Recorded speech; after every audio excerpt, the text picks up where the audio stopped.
So now how do we get those three exposures we just took stacked together into one image? Remember, we took an exposure of the middle zone, an exposure where we were set using the information from the light zone, and one from the dark zone. So we have three pictures. I've opened Photoshop, and I go to the top right and make sure that my default's photography, so I have most of the useful tools here. I'm going to check File. And what am I doing? I'm going to Edit, right? Edit, Color Settings, and I'm just checking that my working spaces are reasonable. So either this sRGB IEC 61966 2.0 or Adobe RGB 1998. Either of those will work for this. I'm just making sure I'm not on anything other than those two, something strange. Okay. So I need to open my files. File, open. I have to go find these guys. What, I had it on the desktop, didn't I?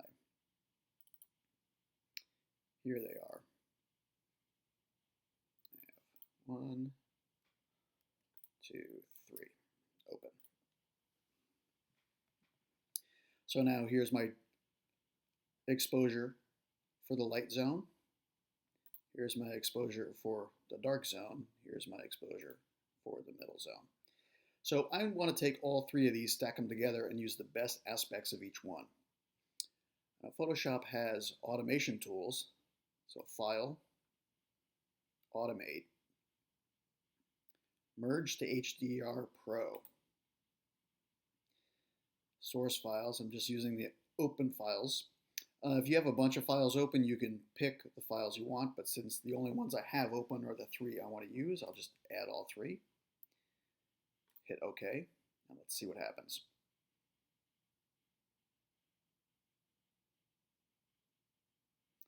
Okay, so the picture is kind of averaging things out. It's a little bit flat.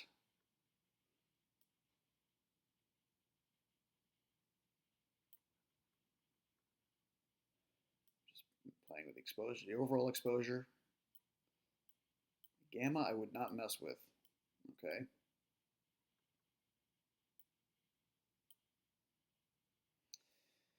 See, these HDR pictures can get pretty strange pretty quickly.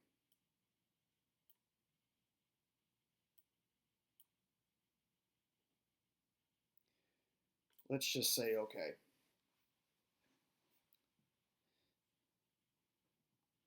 So this is what the automatic Photoshop tools get you to. It's not a bad picture, but it's not great either. Things look a little funny.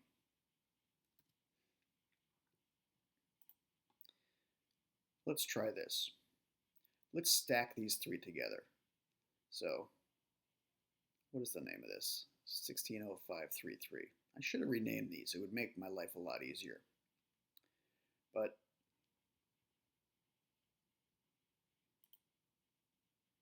if I duplicate this background layer, so this background is the main image. So if I go to the top right of this menu and duplicate layer, now I want to send this to this number that ends in 23. Say OK.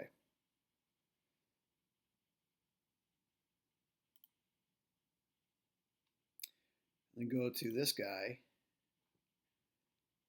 duplicate him, send it to the same one. So when I go over to this one that ends with 23, I have all three stacked together. I'm just turning them on and off. So the one on top is always the one that we see. So if I moved, I want to make a copy of this background. I move this to the top, that's the one I see. If I move the dark one to the top, that's the one I see. I'm going to do a little housekeeping and rename these layers. Actually, what I should do is I'm navigating back over to the dark single capture, make a background copy, and I can double click and name this dark. go to this one, copy the background, double click, name it light.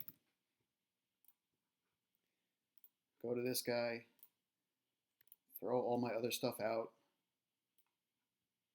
make a copy of the background, rename it middle.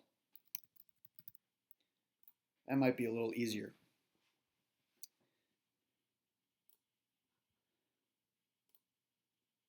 Make sure I'm clicked on the light. I can select all by hitting Command A,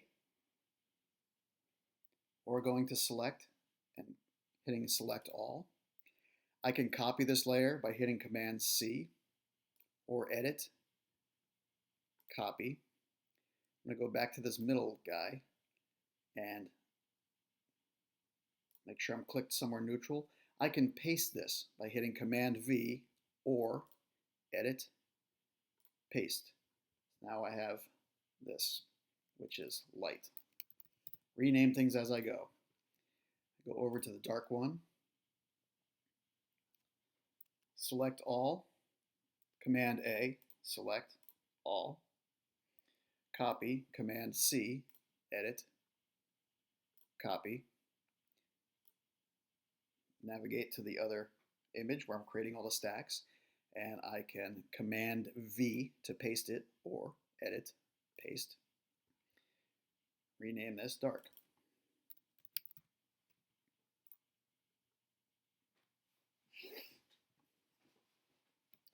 So what I can do is I can erase this to reveal what's beneath, or instead of actually erasing, here's where layer masks come into play. If I drag this layer down to the layer mask icon, create a layer mask. I'm going to do that for all three.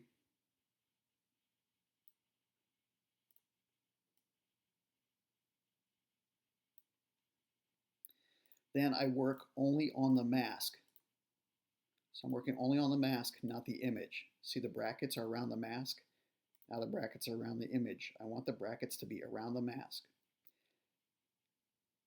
And I can paint with black to get rid of some of this. So choose my paintbrush tool. Make sure I have white selected, which is all down here in this, see this hashtag, this pound sign?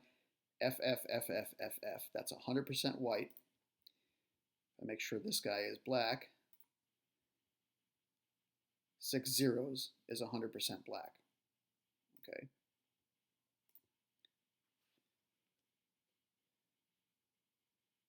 I make my brush larger by hitting the bracket signs. The right bracket makes it bigger, the left bracket makes it smaller. Right click to see the attributes, the hardness.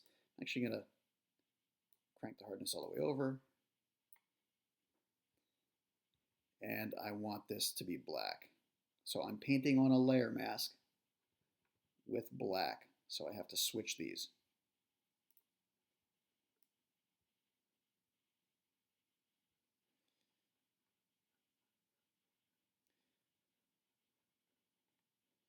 I'm just painting with black.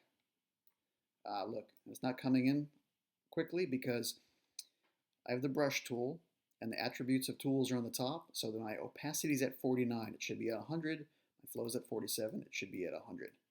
There. Now the layer beneath is being revealed.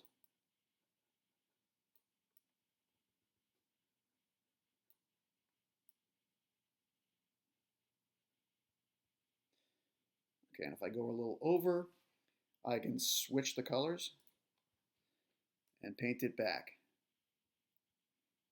Switch the colors by pressing X, not Command X, just X, and paint it back. Now that's pretty bright. I don't need all of this brightness. I go down to the next one,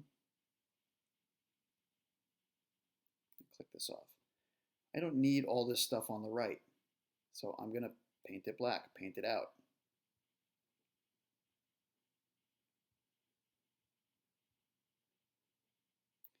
Another way to do this, let's go to the top left and pick this polygon lasso tool. If you don't see it, you might have the regular lasso tool up or the magnetic lasso tool. I'm picking the polygon lasso tool. Click a point, drag down, click a corner, drag over, click the other corner, drag over, etc. And when you're about done, you can just double click and the lasso will complete itself.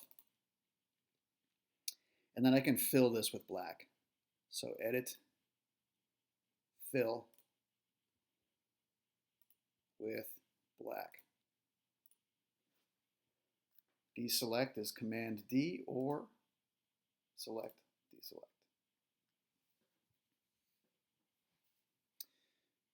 So this middle layer doesn't matter because it's on the bottom. I don't have to get rid of any of it. It's just what's on top. So I'm adding a little bit of this light layer back, adding a little bit of this black or this dark area back.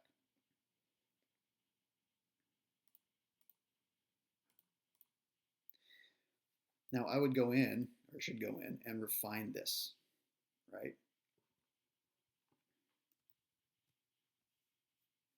Again, I'm only painting on the layer mask.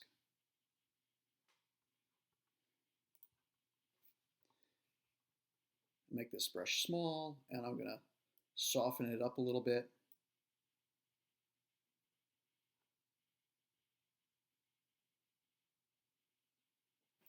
Hit X to reverse and bring back some of the image.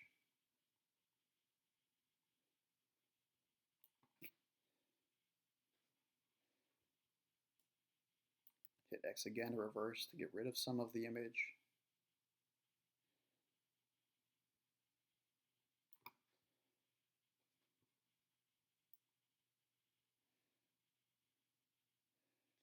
If I wanted to get really crazy, I can get in on the crossbar of the window. But you get the idea, okay? So you're stacking all three images together, the middle exposure, the light exposure, and the dark exposure, and you're adjusting them with a layer mask.